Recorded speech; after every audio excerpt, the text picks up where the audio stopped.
안녕하십니까. 도기환입니다. 자, 여기 마이크가 좀 흐리흐리하네요. 아, 시작해놓고 이런 일이 또 생겨. 마이크가 번져. 잠깐만요. 이래놓으면은, 자, 어쩔 수 없습니다. 여러분들, 음성 테스트 한번 해주세요.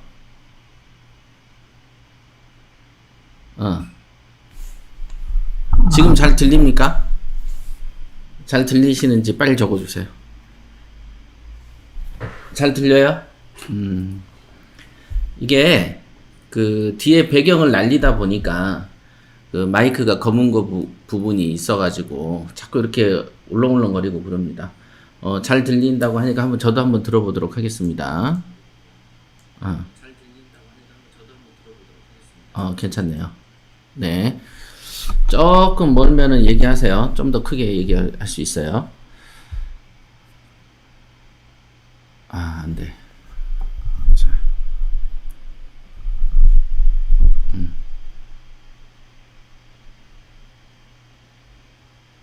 오케이.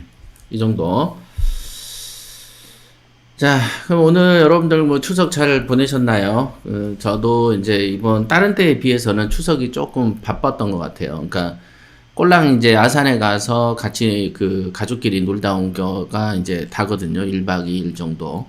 그 다음에 이제 내려간 김에 이른바 맛집이라는 것을 몇 군데 들렀는데 추석 당일이기 때문에 맛집이 열지 않았어요. 근데 아산에서 어떤 한정식집을 갔는데 거기가 이제 그 정세균 그 국무총리가 왔다는 곳이라고 하면서 프랜카드에 써놨길래 이제 맛집인갑다 싶어가지고 이제 구경을 갔어요.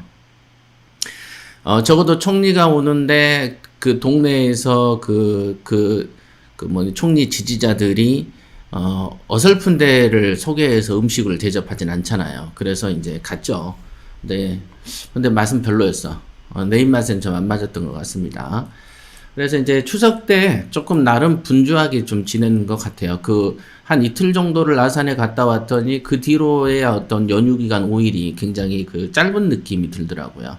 그 다음에 이제 나머지 저 같은 경우는 추석 그 연휴 때 어떤 걸 했냐면, 여러분들이 이제 보시면 아시겠지만은 이제 우리가 도기안닷컴이라는 사이트를 지금 만들려고 있어요. 그거는 회사에서 사용하는 그 홈페이지를 만들려고 하는 거예요. 그러니까 우리 회사가 이제 그 여러 가지가 많잖아요. 그죠? 협회, 탈탈경매, 그 다음에 행오버조스, 킹왕짱 옥션, 그 다음에 또 뭐가 있지? 킹콩클럽, 그 다음에 투데이 네일 신문사까지 한 6개 정도가 있더라고요.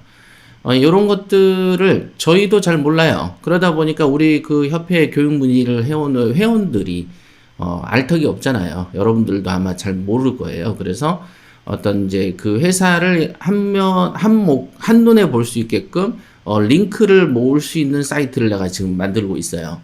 그러니까 그 경매면 경매 관련한 사이트 모음, 그 다음에 이제 부동산 관련한 사이트 모음, 그 다음에 이제 대출과 관련한 사이트 모음, 그 다음에 그 필요로 하는 그 언론사, 신문사들의 모음, 이런 것들을 그 사이트에다가 링크 모음을 만드는 거죠.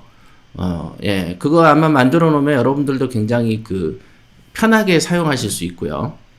그 다음에 또 투데이 네일 메뉴를 좀 개편을 했어요. 거기서 이제 글을 좀 많이 쓰려고.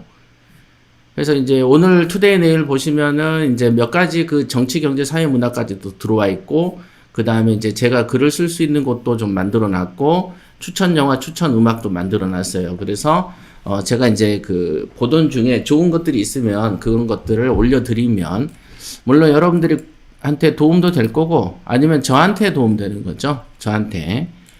그래서 여러 가지 거를 손을 좀 많이 봤습니다. 제도 정비를 다시 한번 거듭나려고 그렇게 이제 준비를 하면서 추석을 보냈고요. 그래서 오늘 어떤 방송을 할까를 가만히 생각을 하다 보니 그 월요일이니까 주경야독을 할까, 아니면 무엇을 해야 되지 생각하다가 그 한 주간의 이제 뉴스 중에 제가 모아놓은 것들이 좀 있었어요. 그 다음에 어저께 나왔던 기사도 하나 있었고, 그래서 그러면 추석이 지난 첫 번째 월요일은 부동산 기사를 보면서 공부를 좀 하는 시간이 어떨까. 예. 그 다음에 이제 또 하나 생각나는 것은 원래 제가 주경야독 하나 하고 그 다음에 이제 기사 같은 거 읽어주면서 분석하면서 공부하는 거가 하나 있었고 또 하나는 지금 제가 오전에 이제 곽이사랑도 계속 회의를 하면서 내가 이제 물건을 가지고 하게 되면 너무 깊이 파버리니까 깊이 파지 않으면서 부동산 경매 아이쇼핑 같은 개념으로 가볍게 좀 읽어가면서 하는 그런 것을 1시간짜리를 해볼까? 뭐 이런 생각도 좀 했습니다. 그래서 조만간 이제 그런 식으로 한번 테스트도 해볼 것 같아요.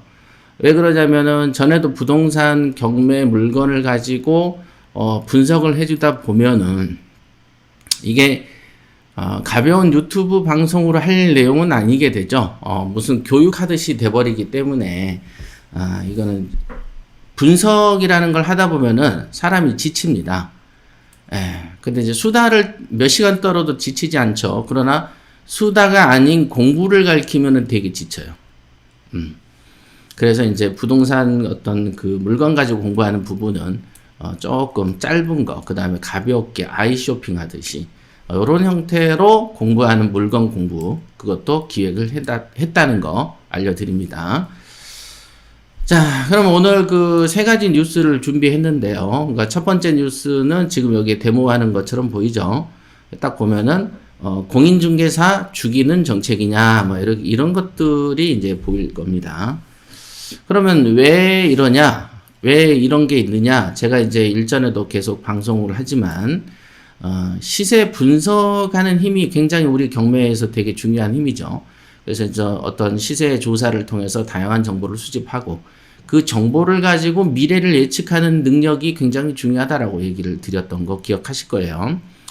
제가 이 문재인 정권이 들어오는 그 첫 해, 그죠? 5월 달인가 취임식을 해가지고 1월 달에 제가 그 다음 6개월 있다 1월에 제가 했던 교육이 있습니다. 그게 뭐냐면, 이 정권 하에서는 어떤 거든 간에 흐지부지 되는 법은 없을 것이다. 그래서 이제 여러분들 개인보다는 법인으로 물건을 사십시오라고 했던 강의가 있습니다. 개인에 대해서 심각하게 조일 것이다라는 걸 저는 직감적으로 느꼈죠. 그리고는 그 당시에 개인을 조질 것이다. 하지만 법인은 법적으로 건들기가 어렵거든요. 법인은. 근데 그거를 3년 만에 6.17 정책을 통해서 법인을 더 심각하게 조져버리는 사태가 생겨버린 거죠. 최근에. 그래서 우리가 헌법소원을 하게 된 것이죠. 그죠?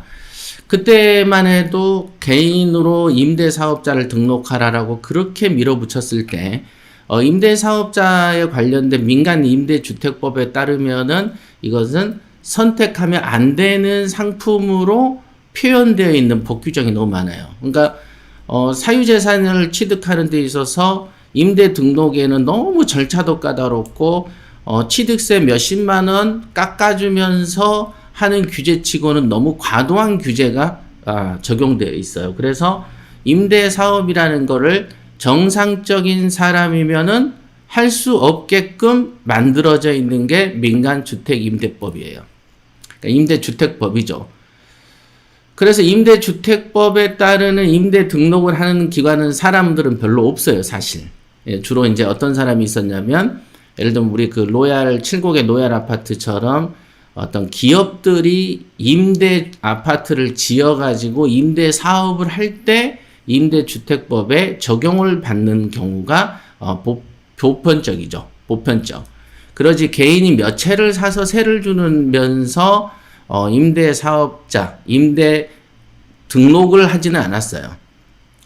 그러니까 임대 사업하고 임대 등록은 다른 거예요. 임대 사업이라는 것은 여러분들이 임대 사업자 등록을 하고 사업자 등록증을 받는 거가 임대 사업이고, 여기서 말하는 임대주택법에 따른 임대주택 사업은 관할관청인 구청과 행정관청에 등록을 따로 해야 되는 거예요. 그러니까 여러분들이 요즘에 알고 있는 렌트홈이라고 불리우는 곳에 별도로 등록을 해야 되는 게 임대주택업, 임대주택 사업 이렇게 되는 거예요. 그러니까 우리가 흔히 말하는 사업자 등록만 가지고 세를 받아 먹으니까 임대사업 등록했어요 라는 거랑은 격이 좀 다른 사업이에요. 그래서 이제 그거를 제가 하지 말라고 그랬죠. 그랬는데 이제 그 김현미 장관이 이거 해야 돼 하면서 한참 부추겨서 상당수의 사람들이 그걸 했어요. 저는 지금 그때까지는 안 했죠.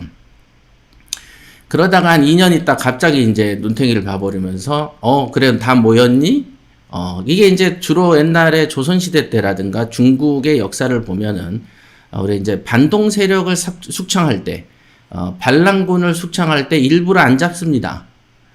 일부러 잡으려고 때려잡으려고 군대를 파견하면 게릴라전으로 빨치산으로 도망을 가버리기 때문에 일부러 침략을 당하면서 약한 척하면서 당해주면서 계속 사람들이 창궐을 하게 만듭니다. 그 다음에 창궐을 하게 되면 그때 모아가지고 색출해서 없애버리는 전략이 있어요. 이제 그게 이제 보편적으로 쓰는 사용 병법인데 그 병법이 이 임대 사업자에게 그대로 적용된 케이스예요. 그러니까 임대 사업 하세요 한 다음에 다 모였니 하면서 한번 이제 다 모였구나. 그래 모였어. 이제 갈 시간이 됐네 하고 이제 없애버린 케이스가 현재 3년간에 지나간 과정이다. 그래서 이제 이런 거를 가만히 지켜보면은 이거는 이제 그 정상적인 국가가 정상적인 국민한테 할 수 없는 행위들이죠. 이거는 보편적으로 이렇게 하지 않죠. 왜냐하면 서로 믿음을 갖는 국민과 국가이기 때문에. 요것 때문에 사람들이 이제 발벗고 나서고 심지어는 생전 한 번도 안 해볼 헌법소원까지도 결심하게 된 계기가 된 것이다. 그죠?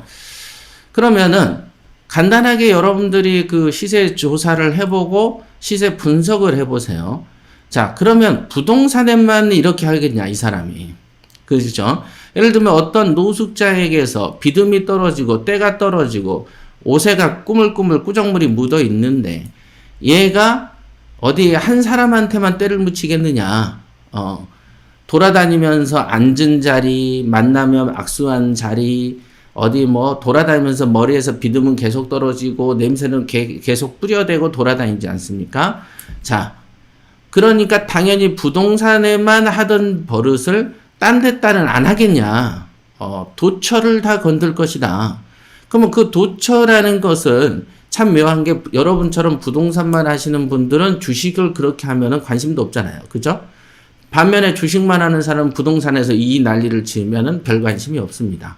자, 요게 이런 행동을 함부로 하기가 좋게 만드는 어떤 시장의 어떤 그 구별 같은 거랄까? 그죠? 그런 거죠. 그래서 최근에 그 추석 연휴에 뭐가 있었습니까? 주주로 대주주가 할아버지, 아버지, 자기 때까지를 통틀어서 3억 원을 한 회사의 주식을 3억 원을 갖고 있으면 대주주라고 본다라는 규정으로 이번에 통과시켰잖아요. 그랬는데 추석 시즌에 민심이 굉장히 악화되니까 그거를 다시 재검토하겠다고 한 발 물러섰죠. 근데 이 3억이란 게 얼마나 웃긴 내용이냐면 삼성전자의 할아버지, 할머니, 아빠, 엄마, 자기, 형제, 그 다음에 그 외할아버지, 외할머니까지 통틀어서 3억 원을 갖고 있으면 대주주가 돼요. 그래가지고 양도세를 22%나 25%까지 뜯어간다는 거예요. 그러니까 예를 들면은 내가 주식을 하려고 해도 나는 2천만 원밖에 투자를 안 했어도 내가 누군지도 모르는 그죠? 그 할아버지 할머니한테까지 계좌 깔아 그래야 되겠죠. 삼성전자를 얼마너치 사놨냐? 나 1억 원어치, 5천원치, 3천원치 이걸 다 합산해야 돼.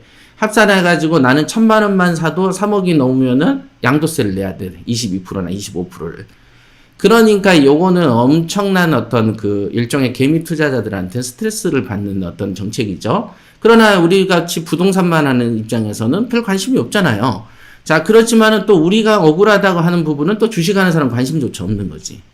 요런 개념의 것들이 너무 많습니다. 그리고 지금 대기업들한테도 그 소비자 분쟁을 하게끔 일반 개미들이 그 대기업을 상대로 집단 소송을 용이하게 하는 법도 많이 통과가 되어 있어요. 그러니까 막 그냥 이 분쟁이 아마 보세요. 지금 최근에 2년, 3년 사이에 임대차 분쟁이 68%까지 상승했다고 합니다. 그러니까 분쟁이 계속 이어져. 그래서 제가 저희 변호사한테도 했던 말이 뭐냐면 변호사의 특수 현상이 오지 않냐. 이때 바짝 벌어가지고 부자 되는 게 좋지 않겠냐. 그래서 변호사님도 유튜브를 하시라. 그러다 보면은 임대인과 임차인 간의 싸움, 뭐와 뭐의 싸움, 이때 이제 그 법조계들이 그 호황기를 누릴 거 아니겠냐라고 제가 이제 우스갯소리를 했던 적이 있습니다. 자, 그런 일환으로 여러 군데가 있는데 그 중에서 공인중개사들이 이제 분통 터지게 만드는 어떤 상황들이 있었던 것 같아요. 저번 주에. 그래서 이게 내용을 가지고 유추를 해보면 뭐 부동산 가격 상승 정부가 책임져라 어쩌고저쩌고 뭐 되게 있어요. 근데 이게 뭔 내용인가를 여러분들이 그래도 알고 가야 되지 않겠냐. 경매를 한다면 그리고 적어도 부동산에 대해서 뭘 좀 알아야 되지 않겠습니까? 자, 한번 읽어보도록 하겠습니다.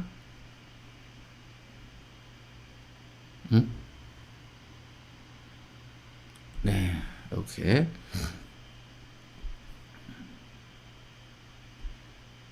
자, 좀만 기다리세요. 보이시죠? 자, 갑니다. 최근 정부의 내년 예산안에 담긴 문구 하나가 중개업계를 들쑤셨다. 이 상황을 어떻게 알았냐면 우리는 잘 몰랐어요. 그랬는데 이제 그 과기사가 이거를 이제 발견을 했나 봐요. 그래서 부동산 중개업소들이 모여 있는 사이트가 있어요. 한방이라고. 그곳에 갔더니 이제 팝업 창이 딱 떠서 야, 우리 이제 데모해야 돼라는 식의 야, 이럴 수가 있어? 이런 식의 어떤 문구를 봤다라고 얘기를 하더라고요. 근데 이제 그 말을 할 타이밍 몇 시간 전에 내가 이런 기사를 봤거든. 그래서 벌써 이렇게 좀 그 사람들도 스트레스를 받나 보다. 자, 보세요. 자, 지능형 정부 구축을 추진하면서 중개인 없는 부동산 블록체인 사업에 134억을 투입키로 한다는 내용이 뒤늦게 알려지자 정부가 비대면 거래 플랫폼을 만들어 중개업계를 한다며 중개사들의 집단 반발에 나선 것이다. 그러니까 어떤 블록체인 사업을 하나 봐요. 그러면서 이 블록체인 사업이 뭐냐면 중개인 없는 부동산 블록체인 사업이라는 거예요. 그러니까 중개인이 없다라는 것은 지금도 보면은 뭐 직방, 다방, 먼방 뭐 이러면서 가능하면은 우리가 이제 중개 수수료를 아끼기 위해서 이제 직거래를 좀 많이 하잖아요, 사실은. 그리고 직거래를 하게 되면 장점은 임대인도 돈을 안 내서 좋고 임차인도 돈을 안 내서 좋죠. 그러니까 임대인한테도 좋은 내용이고 어찌 보면 임차인한테도 좋은 내용이죠. 이게 그 순식간에 반영만 된다면 돈을 안 낸다. 즉 수수료를 아낀다라는 관점에서 보면은 수수료를 아낀다는 관점에서 보면은 뭐 뭔가 좋은 취지의 어떤 행위가 있는 거죠. 그래서 비대면 거래 플랫폼을 만든다 등등의 어떤 그 사업에 100억 이상을 투자를 했나 봐요. 그러니까 논란이 됐던 중개인 없는 부동산 거래가 공인중개사의 업무를 대신하는 거래 플랫폼이 아니라 AI를 활용한 부동산 공적 장부 시스템을 갖추겠다는 것으로 확인되면서 시위도 오해에서 빚어진 한바탕 소동으로 그치게 됐지만 그렇다고 이들의 반발이 쉽게 가라앉지는 않을 것 같다라고 이제 얘기돼 있어요. 그러니까 비대면 거래 플랫폼 이런 단어만 딱 들어보면 어떻습니까? 중개업자 필요 없다라는 느낌 안 옵니까? 그죠? 그런 느낌이 옵니다. 그 다음에 또 중개인 없는 부동산 블록체인 사업 이렇게 표현이 돼 있으면 당연히 중개업자가 열이 받죠. 그죠? 근데 이제 이게 AI를 활용한 부동산 공적 장부 시스템을 갖추겠다는 것. 자, AI라는 것은 인공지능이죠. 인공지능을 활용한 부동산 공부를 갖추겠다는 거가 어떻게 비대면 거래 플랫폼하고 동의어가 됩니까? 동의어가 되진 않죠. 만약에 정부가 이 표현을 썼다면 이것은 변명인 거죠. 이게 이제 여러분들의 시세 분석 능력 같은 경우죠. 자, 비대면 거래 플랫폼 또는 중개를 없는 부동산 블록체인 사업. 이 표현이 어떻게 AI를 활용한 부동산 공적 장부 시스템을 갖추겠다는 것. 이거랑은 전혀 동의어가 아니죠. 유사어도 아니고 동의어도 아니죠. 그렇죠. 저도 요 글은 출연만 봤지 아직 읽어보진 않았습니다. 같이 읽는 거예요.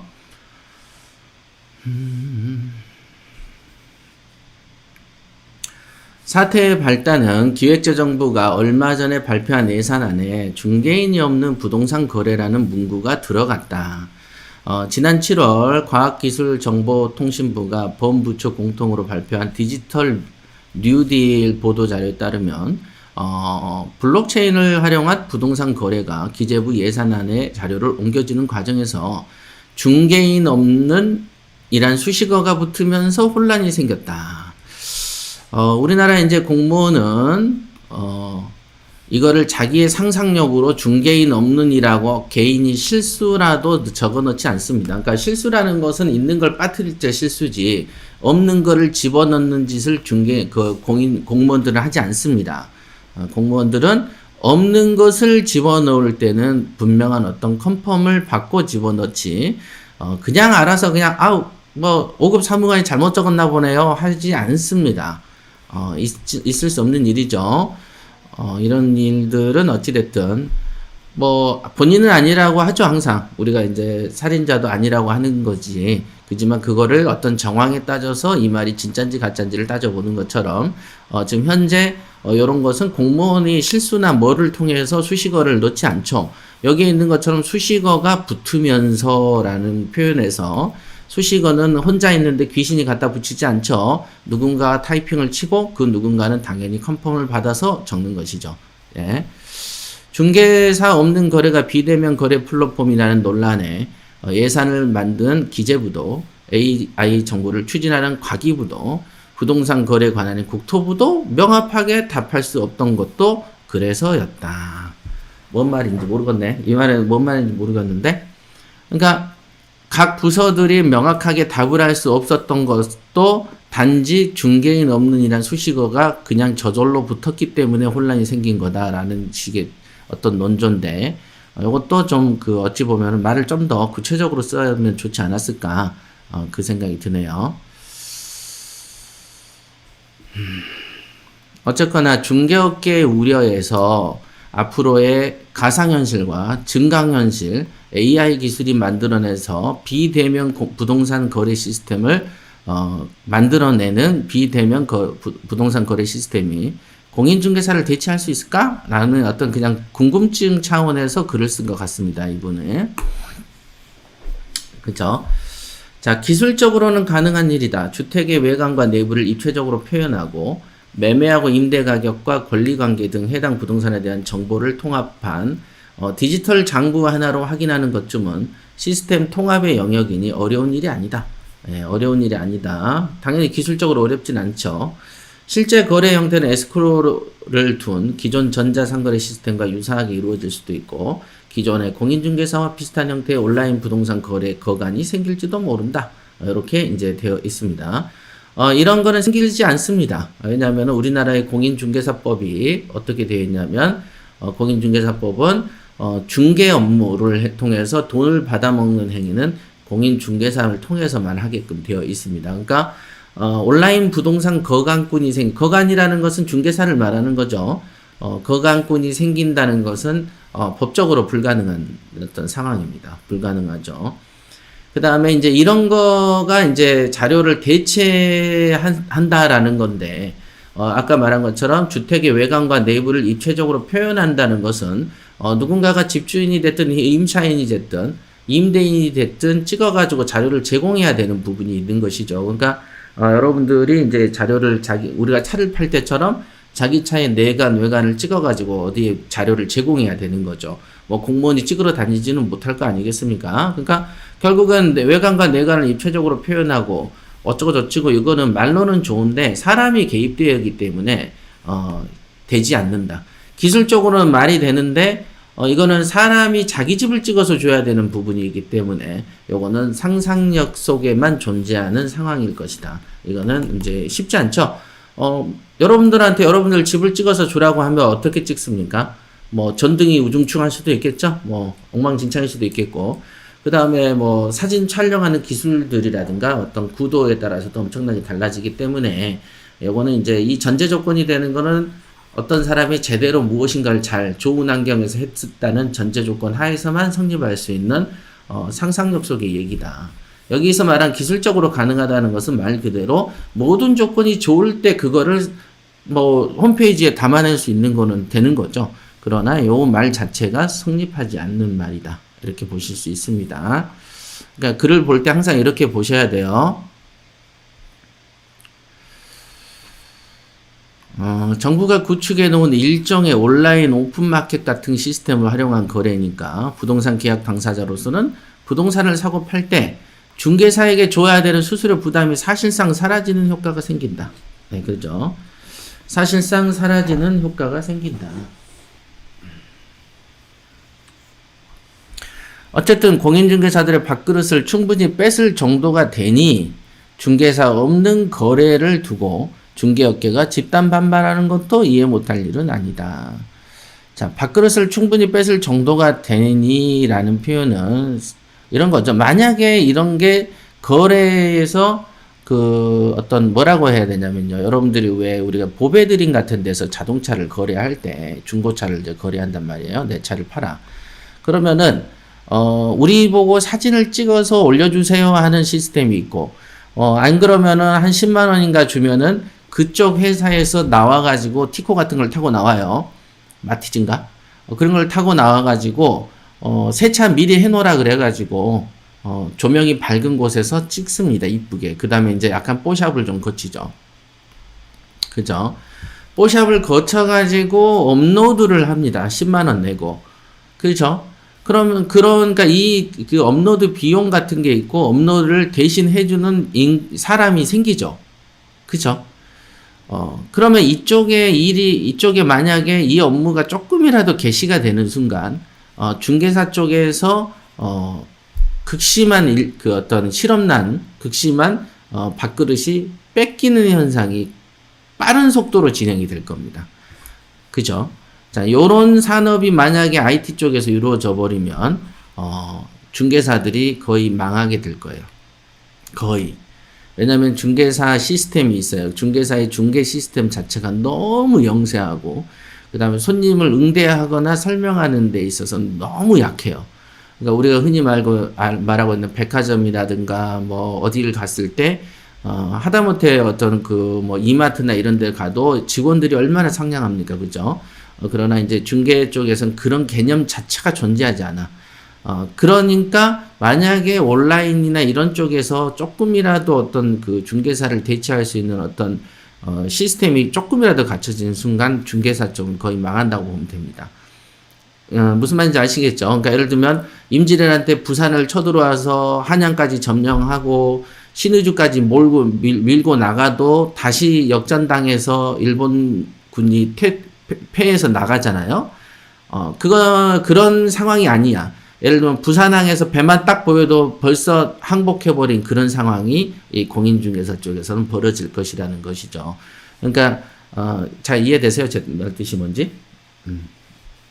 자, 하지만 기술적으로는 가능하더라도 실제 부동산 거래가 공인중개사를 거치지 않고 이루어지기는 현실적으로 어렵다. 비대면 거래 플랫폼이 갖는 한계라고 이제 표현이 되어 있죠. 예컨대 이제 단독주택이나 빌라처럼 상대적으로 정형화되지 않는 집이라면 직접 찾아가서 물건을 보지 않고서는 실내 구조를 확인할 길이 없다. 그렇다고 집주인 본인이 AR, VR 기술로 구현해 놓기도 어렵다. 그러니까 요게 아까 말한 이거를 서비스를 제공하는 회사에서 직원이 와서 360도 카메라로 찍어가 버린다면 할 말이 없는 거죠. 우리가 다음이나 네이버의 로드뷰 같은 경우도 2018년 몇 월의 촬영분, 2019년 몇 월의 촬영분이 있지 않습니까? 그러니까 예를 들면은 한 달에 한 번씩 새로 업로드를 하게끔 해버리면 이 부분도 해결이 돼버린 일이에요. 또 비대면 거래 플랫폼의 성격이면 사실상 직거래인데 그렇게 되면 사기 같은 사고가 생긴다. 사기 거래가. 이거는 굉장히 현실적인 문제죠. 속일 수가 있는 거죠. 물론 그 영상을 보고 찾아가니까 문제는 없죠. 그러니까 사기가 그렇게 생길까 싶은데, 그죠? 왜냐면 이 정도로 기술적으로 사진과 영상을 제공하는 입장이라면 당연히 한 파트에는 법률 파트가 있겠죠. 그 다음에 부동산 거래할 때 체크리스트, 뭐를 하라라고 나오죠. 그 다음에 사진과 영상만 AR, VR 기술이고, 나머지 뭐 등기부등본 이거 감정 서비스는 제공이 안 된다는 것도 웃기는 내용이죠. 그 정도 과학력이면 다 하는 것이니까. 직접 보고 확인해야 되는 부동산 거래의 특성상, AI 기술이 발전해도 중개사의 자리가 쉽게 사라지진 않겠지만, 중개 서비스의 경쟁이 치열해진 만큼 양극화에 따라서 스스로 도태되는 중개사가 늘 수밖에 없다. 이 추론은 굉장히 정확한 추론입니다. 시스템이 그대로 밥그릇을 뺏는 게 아니라 경쟁력이 존폐를 가른다. 이렇게 되어 있네요. 그 다음에 이미 미국과 일본의 해외 여러 나라에선 중개, 감정평가, 금융, 세무, 법률 컨설팅을 제공하는 종합부동산 회사가 성업 중이다. 네, 맞습니다. 자, 종합부동산 회사는 일종의 우리나라로 보면 이마트 같은 것이고, 현재 우리나라의 이제 공인중개 서비스는 작은 담배가게 같은 느낌이죠. 약간 작은 시골의 이제 담배가게 같은 느낌이 나는 것이죠. 근데 이제 미국이나 일본 같은 선진 시스템은 이제 이마트 같은 느낌이 나죠. 그러니까 이런 시스템을 갖추면은 일반적인 담배가게 형태들은 다 망한다고 보시면 됩니다. 국내에서도 중개 종합 서비스를 선보이는 중개법인과 경쟁력 강화를 위해서 서비스 연계를 하는 개인 중개사들이 늘고 있다. 네, 거의 늘고 있지 않습니다. 1년에 2만 명 밖에 안팎의 중개사가 새로 쏟아져 나오고요. 11만 명 가까운 종사자가 뭐 중개업계나 매매, 임대 거래가 줄면서 업계 종사자의 처지가 예전만 못한 건 사실이다. 네, 맞습니다. 계절에 한 번 도장을 찍는다는 중개사도 있고, 때로는 도장 한 번이 웬만한 직장인 1년치 연봉인 경우도 있습니다. 그러니까 이런 거는 이제 강남의 아파트나, 그런 거를 이제 거래를 하게 되면은, 뭐 한 20억짜리 거래하면은 3%만 받아도 얼마입니까? 그죠? 그래도 이 정도면 아직 할만하지 않는가. AI 위협보다 도태되지 않을 생존 경쟁력을 걱정할 때다라고 이제 얘기를 했고요. 자, 그러면 이 기사를 보면은, 요거는 이분 같은 경우는 이제 그 중개사 없는 거래가 가능할까라는 어떤 상상력 속에서 이제 표현을 어떤 나름 추론을 해본 것 같습니다. 그러니까 결국은 사람이 그 물건을 확인해야 되는 거기 때문에 중개사 없는 거래는 불가능할 것이다 라는 이제 표현을 한 건 맞습니다. 그러니까 실질적으로 구멍난 부분들이 법률적 부분, 뭐 부분들이 되게 많이 있습니다. 그죠? 그런데 이제 뭐가 있냐면은 지금 이 시도, 아까 말한 대로, 과연 이 문구가 실수로 들어갔겠냐? 아까도 말했듯이, 부동산, 중개인 없는 부동산 블록체인 사업. 자, 보세요. 부동산 장부를 만들면 그냥 부동산 공적 장부를 만드는 블록체인 기술을 이용한 사업을 한다라고 표현하면 되는 건데, 자, 이 표현이 필요 없는 표현이 들어갔고, 비대면이란 표현이 필요가 없죠. 거래라는 건 뭐예요? 거래라는 건 중개지. 중개를 없는 이런 거 아닙니까? 그죠? 자, 이런 표현들이 있다. 그 다음에 그 표현을 하게 된 이유가 아까 뭐였죠? 뭐 아까 표현한 여기 디지털 뉴딜에서 블록체인을 활용한 부동산 거래라는 단어가 중개사 없는 거래로 이렇게 수식어가 붙었다라고 하는 이 부분이 단지 오해다라고 빚어질 것인지 여러분들이 분명히 여러분들 이제 저는 그 중개사협회 속은 모르지만 중개사협회에서는 여기에 강력한 의심을 지금 갖고 있을 것입니다. 요 말 듣고 그랬어 오해라라고 생각하는 사람은 되게 미련한 거죠. 여기는 이런 표현이 쉽게 당기지 않습니다. 아까도 말한 요 표현은 어떤 사건의 본질을 표현했다가 냉큼 주워 먹은 내용일 거예요. 분명히 이계통으로도 이걸 갈 겁니다. 블록체인 기술을 쓴다라는 것 자체가 벌써 그런 거예요. 앞으로 자, 요거에 대해서 기사 읽었어요. 그러니까 이 방송할 때 이제 서론에서 제가 말씀드렸던 게 뭐냐면은 간단하게 말하면 안 건드는 데가 없다. 그러니까 이제 점점점 확대되어 가지 축소되지거나 머무르진 않습니다. 지금 제가 다시 말씀드리지만 확대되어 갈 것이다. 쉬지 않고라는 표현을 했던 것은 뭐냐면 현재 어떤 시세 조사를 통해서 분석을 한 거죠. 현 정부의 그 어떤 통치 철학, 그다음에 현 정부의 사고 방식, 현 정부가 하고 있는 지금 정책 결정권자들의 출신 내력 이런 것들을 보면은 과거에 무슨 말을 했고 무슨 행동을 했는지를 보면은 요런 행위가 어떻게 연관이 돼서 누가 만들었겠고 누구누구가 어떻게 하기 위해서 무엇을 하겠구나 이런 것들을 엿볼 수가 있는 건데 이게 이제 여러분들한테 한번 관심 있게 한번 보세요. 지금 블록체인 기술을 활용한 비대면 거래 시스템을 만든다라는 게 어떤 식으로 풀려 나갈지도 하나의 관전 포인트가 될 것이다. 이렇게 될 수 있습니다. 자, 그다음